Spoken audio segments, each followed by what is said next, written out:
Fish টিক্কা বানাবার জন্যে এ দেখো বাড়ির এই মিডিয়াম চাকা আছে।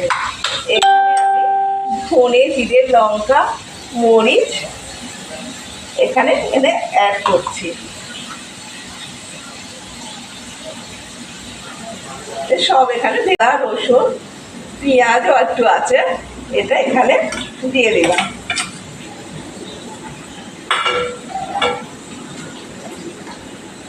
আর দিলাম গরম মশলার ডাস্ট, এটা করে রেখে দিই। আর দেব একটু টক দই।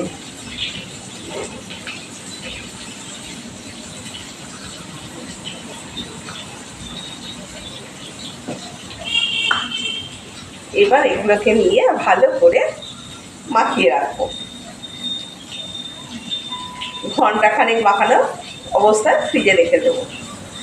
ঠিক ভাত খাওয়ার আগে এসে ভাজবো আর তোমাদেরকে দেখাবো। খাওয়াতে তো পারবো না, তাই দেখাবো। যদি কোনোদিন সুযোগ হয় আমার, অবশ্যই তোমাদেরকে খাওয়াবো। জানি না ভগবান সেই সুযোগ আমায় দেবে কিনা।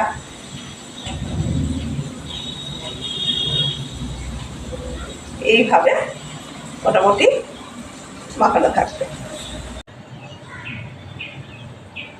এখানে একটু হোয়াইট দিয়েছি, আর দেব একটু বাটার।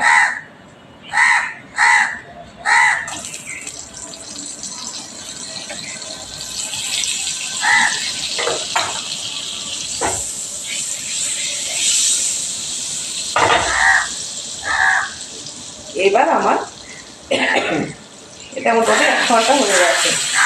এবার ভাবছি ফ্রাই করে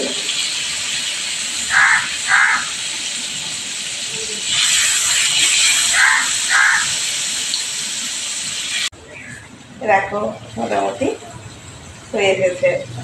ঘিমে আছেই না, করতে থাকলে না মাছটা ভালো করে সিদ্ধ হয়ে যাবে। এমনিই তো অনেকক্ষণ ধরে ওরা ফ্রিজে ছিল সমস্ত মশলা মাখানো, ওখানেই আমার দই দেওয়া আছে, ওরা হাফ রান্না হয়ে গেছে। হ্যালো, এর ওপর একটু না আমি একটু কসুরি মেথি এরকম করে করে ছড়িয়ে দেবো, আর একটা অন্য স্মেল আসছে।